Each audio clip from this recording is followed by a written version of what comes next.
What's up, guys? My name's Dave, and this is Ludi Antiqui. Today marks the 25th anniversary of the Commander Keen series. Many of you know that I'm a huge Commander Keen fan, so today is the perfect excuse to look back at the awesomeness that is Commander Keen. It's perhaps a little surprising to learn that Commander Keen started life as something completely different. John Carmack, programmer extraordinaire for Soft Disk Publishing, had just put the finishing touches on a new engine, one that was capable of smooth horizontal and vertical screen scrolling, something that had never before been seen on IBM PCs. In an attempt to take advantage of this new technology and branch off on their own, Carmack and a few co-workers, including John Romero and Tom Hall, spent a caffeine and pizza-fueled weekend recreating Super Mario Bros. 3 in Carmack's side-scrolling game engine. Their work completed, the finished product was sent off to Nintendo in hopes of securing a licensing deal to port Mario 3 to the PC. Unfortunately, Nintendo was not interested in entering the home computer market and passed on the offer, so Carmack and his crew were stuck with a revolutionary game engine and nothing with which to show it off. However, as luck would have it, around that very same time, Scott Miller, president of Apogee Software, had finally been able to contact John Romero after months of trying to poach him from SoftDisk. Miller had been somewhat intrigued by one of Romero's earlier games, but when he saw the Super Mario Bros. 3 demo, he immediately threw a large portion of his life savings at their faces and hired them to create a shareware game trilogy for Apogee, and to do it in 2 months. Now, those who would soon call themselves id Software had a game engine, a game contract, but no game plan. After a quick group powwow to think up some vague ideas, Tom Hall, known for his quirky sense of humor and quick wit, ran off to his office and came back a few minutes later with a sheet of printer paper and the outline of a story. Speaking with the voice of a 40s radio announcer, he said, "Billy Blaze, 8-year-old genius working diligently in his backyard clubhouse, has created an interstellar spaceship from old soup cans, rubber cement, and plastic tubing. While his folks are out on the town and the babysitter is asleep, Billy sneaks out to his backyard workshop, dons his BMX bike helmet, and transforms into Commander Keen, Defender of Justice. In his ship, the Bean with Bacon Mega Rocket, Keen dispenses justice with an iron hand. In this episode, aliens from the planet Vorticon 6 find out about the 8-year-old genius and plan his destruction. While Keen is out exploring the mountains of Mars, the Vorticons steal his ship and leave pieces of it around the galaxy. Can Keen recover all the pieces of his ship and repel the Vorticon invasion? Will he make it back before his parents get home? Stay tuned!" Commander Keen was born. Over the next few months, the boys of id would spend their days working on games for SoftDisk, and their nights moonlighted on Commander Keen with computers borrowed from work. In very little time, the first game of the Invasion of the Vorticons trilogy was complete. Episode 1, Marooned on Mars. Keen 1, or more correctly, Commander Keen in Invasion of the Vorticons Episode 1, Marooned on Mars, stays remarkably close to the original story that Tom Hall came up with. While his babysitter sleeps, Commander Keen, football helmet wearing alter ego of boy genius Billy Blaze, is out exploring Mars when the evil Vorticons come and steal 4 important parts of his homemade rocket ship. He must retrieve the parts and return home before his parents do. 25 years later, it's hard to keep in perspective just how revolutionary Keen was. All PC action games before, and even quite a few afterward, either relied on static non-scrolling levels, or screens that awkwardly scrolled with the player one tile chunk at a time. Keen blew them out of the water. It was something never before seen, and computer game magazines rang with praise. More importantly, Marooned on Mars was more than just a pretty face, it was fun to play. Tight controls, well-designed levels, surprisingly violent death animations, signs written in a mysterious alien language, really just a simple substitution cipher created by Hall, that gave you enough hints to decode them from context, a pogo stick that makes a slightly annoying sound and completely changes the way you move. The list goes on and on. Through sheer force of will and not a small amount of skill, id Software met their deadline. On December 14, 1990, Marooned on Mars was uploaded to BBSs everywhere and found instant success. Apogee's profits quadrupled, and the boys of id were being paid more than they ever had in their lives. Of course, there was that little detail of completing work on the other 2 games in the trilogy. At the end of Marooned on Mars, Commander Keen rushes home to sneak back into bed before his parents notice anything amiss. On his way back from the Red Planet, Keen finds the Vorticon mothership poised above Earth, ready to destroy our home at a moment's notice. In Episode 2, The Earth Explodes, Commander Keen infiltrates the mothership in a bid to shut down its Earth-destroying weapons before they can be fired. Most of the development time for the Invasion of the Vorticons trilogy was spent working on the first game. Despite the fact that it wasn't finished until a few days after Marooned on Mars was released, Keen 2 offers a variety of novel gameplay mechanics, including collectibles that can be used as a platform, and a lighting system that changes how enemies move. Most interesting of these new mechanics, though, is the scrub robot that walks along the floor, walls, and roof of the mothership. By waiting until they are in an ideal position, Commander Keen is able to jump on the scrubs, ride them up the walls, and reach areas that would have been otherwise inaccessible. Keen 2 also introduces a variety of new enemy creatures, including the hyperactive and incredibly annoying Vorticon youths, who bounce around without regard to their surroundings and knock Keen off his feet, making him easy prey for larger foes. Happily, the sense of humor returns as well, with bombastically named weapons, an almost swear word built of level tiles, and the ability to accidentally destroy Earth. Oops.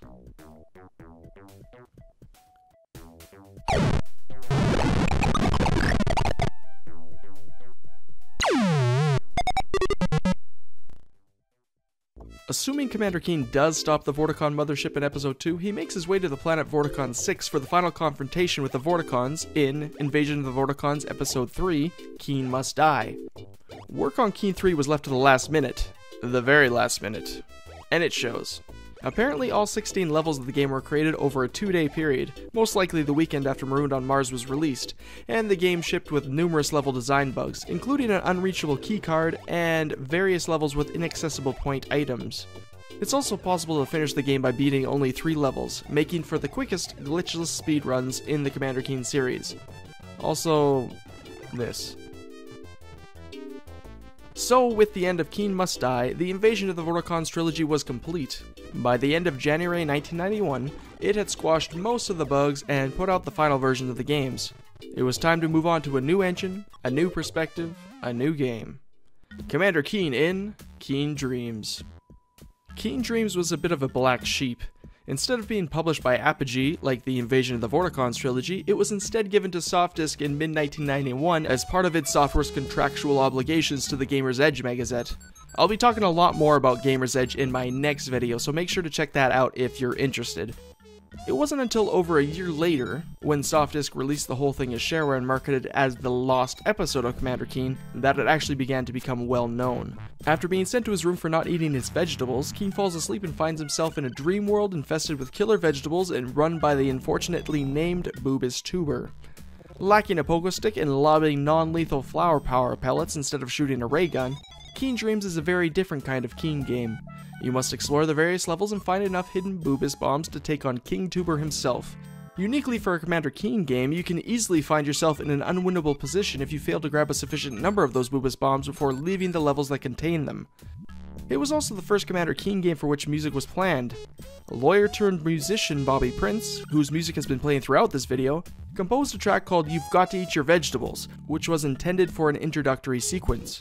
However, Softdisk wanted the whole game to fit on a 360 kilobyte floppy disk, and for the sake of saving space, the intro sequence, along with its music, was scrapped.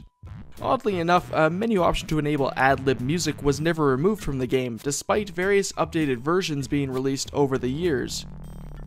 With development of Keen Dreams wrapping up about halfway through 1991, it was time for it to shift their focus to creating a sequel Commander Keen trilogy. Figuring that since they already had a fairly functional game engine, as well as experience working together, they set a fairly ambitious goal of having Keens 4, 5, and 6 ready to release for September 20th, 1991, with full EGA, CGA, and VGA video support, as well as Sound Blaster, AdLib, and PC speaker sound support. Fairly quickly, however, it became obvious to them that their goal was too ambitious. VGA and Sound Blaster support were cut, and production began in earnest for the new Commander Keen trilogy. Commander Keen in Goodbye Galaxy.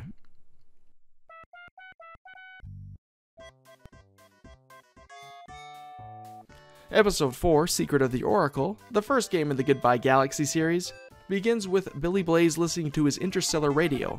After suffering through various bad alien sitcoms, he stumbles upon a poorly coded secret message which reveals that an alien race called the Shikati are planning on destroying the Milky Way galaxy. Billy dons his brother's Green Bay Packers football helmet and transforms into Commander Keen, Defender of Earth. In his Bean with Bacon Mega Rocket, Keen blasts off to the planet of Gnosticus 4 to consult with the Gnosticene High Council and their mysterious Oracle. Arriving at the planet, however, Keen finds the Immortal Council members kidnapped and guarded by dangerous enemies. Of course, he must rescue them and discover how to save the galaxy. Upon booting up the game, it becomes obvious that Keen 4 uses a version of the same engine used in Keen Dreams. It offers, however, various improvements over its predecessor. Once again, Keen finds himself with a ray gun. This one, however, is a non-lethal neural stunner, which is enough to incapacitate most enemies that Keen will deal with for the duration of the level. Keen also has the ability to grab ledges, allowing for more interesting level design and less frustration while navigating the game. It also features music throughout, including the song cut from Keen Dreams, though the shortest musical selection, a mere 16 seconds long, is played in far too many of the levels. Apparently it was John Carmack's favorite song from the soundtrack, so we have only him to blame. Released as shareware, Keen 4 seems to be the episode that gamers remember best, and with its beautiful 16-color graphics, fluid gameplay, charming music, and memorable cast of characters, it's not hard to see why. And let's not forget that it also contains the most unlikely breakout character of all time, the Dopefish. During development of Secret of the Oracle, id Software was convinced to take Keen 6 out of the trilogy and release it commercially through publisher FormGen. As such, Goodbye Galaxy became a dilogy, Keens 4 and 6 shared an overlapping development cycle, and Keen 5 was actually the last of the three to be worked on. Regardless, I'll be talking about it next. Having learned of the Shikadi's location from the Oracle at the end of the previous episode, Episode 5, The Armageddon Machine, begins with Commander Keen blasting off to confront them in the Omega-Matic, a galaxy-destroying superweapon under their command. Clocking in at just 13 levels, Keen 5 is one of the shortest Commander Keen games, but there's something about it that I just love. The beautiful eye-popping graphics, the multitude of music tracks, the cohesive level design, they all come together to create a very satisfying little package. Unfortunately, most likely due to the second Commander Keen trilogy being split into a dilogy and a standalone commercial game, Keen 5 didn't sell nearly as well as its predecessor, with the Goodbye Galaxy series only moving about a third the volume of Invasion of the Vorticons. Which brings us to the final numbered episode of Commander Keen, that standalone commercial game. Episode 6, Aliens Ate My Babysitter. Learning that his babysitter's been kidnapped by the dim-witted bloogs of Fribulous Zax, Billy Blaze dons his brother's football helmet and becomes Commander Keen, Defender of Earth, and babysitters. Keen jumps into his Bean with Bacon Mega Rocket and rushes to Fribulous Zax to rescue his babysitter before she becomes the Bloog's next dinner. Despite having a development cycle that overlapped that of Keen 4, Aliens Ate My Babysitter is still a very unique Commander Keen game. The first thing those are familiar with the Goodbye Galaxy games will notice is that various sound effects, such as the ammo pickup sound and death jingle, have been tweaked. In various levels you need to find special items such as a grappling hook to move forward with your quest. It's also the only Commander Keen game where enemies will occasionally hold key gems, forcing you to use aggressive negotiation tactics to collect them. Though it features anthropomorphic terrestrial aliens, Keen 6 does the best job out of all the games in creating an alien environment for Commander Keen to explore. Creepy trees, hanging eyeballs, rising claws, it's clear that Keen is not on Earth anymore. The music, though varied, isn't quite as memorable as the tracks from Goodbye Galaxy and tends to be overly repetitive. Though it's hard to explain exactly why, Aliens Ate My Babysitter feels like a lesser game than Keens 4 and 5, and seems like its creation was more of a chore than a labor of love for id Software. For all I know, that may have very well been the case. Either way, the release of Keens 4 to 6 in the waning days of 1991 marked the end of Commander Keen for a long time. Though Keen 5 speaks of a sequel coming in December 1992, as the new year rolled around, most of id was ready to move on to bigger and better things. Oh! After almost a decade of radio silence, id Software quietly announced in March 2001 that a new Commander Keen game was being made for the Game Boy Color, but we don't talk about that. Okay, we'll talk a little bit about that. Developed by UK outfit David A. Palmer Productions, Commander Keen for the Game Boy Color was in many ways a retelling of the Commander Keen mythos. The alien Droidicus, Shikadi, and Bloogs have joined forces with Commander Keen's arch-nemesis Mortimer McMire to build the Omega-Matic Warp Drive, a universe-destroying mega-weapon. Commander Keen must travel to the homeworlds of the three alien species, collect a powerful plasma crystal from each, and use those crystals to destroy the Omega-Matic Warp Drive and save the universe. While a decent Game Boy platformer, Commander Keen for the Game Boy Color is a very different Commander Keen game. Many enemies from previous games, or versions of them, return for this installment, though their behavior is at times quite different, and they are all susceptible to Commander Keen's new weapon, the Neural Ray Blaster, regardless of immunities in previous games. Oddly enough, Keen's blaster only temporarily stuns enemies. However, while stunned, they can be permanently taken out of action by bouncing on them with the pogo stick. One highlight of the game is the quality chiptune music produced by prolific artist Mark Cooksey. Though limited by the Game Boy Color's audio capabilities and quite different from Bobby Prince's work, each level has a unique track that fits the area well. The game is far from perfect, but it's a solid platformer, though not a very good Commander Keen sequel. So there you have it, the entire Commander Keen series in a slightly overlong video. There was idle talk in 2002 of Monkey Stone Games, a company founded by John Romero and Tom Hall, porting the first 7 Commander Keen games to the Pocket PC, but about all that came from that was a preliminary logo. More recently, Keen Dreams has been ported to both the Android platform, in 2013 by Super Fighter Team, and to Windows in 2015 by Hard Disk Publishing. The Invasion of the Vorticon's trilogy and Goodbye Galaxy dilogy are available for purchase together for one low price on Steam, and the newly released Keen Dreams port is also available for the same price, which is a little steep to be honest. To purchase Aliens Ate My Babysitter and the Game Boy Color Commander Keen game though, you will have to go searching on eBay. Commander Keen for the Game Boy Color can be bought for a fairly reasonable price. Aliens Ate My Babysitter though, well, let's just say it's a seller's market right now. Links to where to purchase the Commander Keen games can be found in the description below. Thanks for watching this video looking back at 25 years of Commander Keen.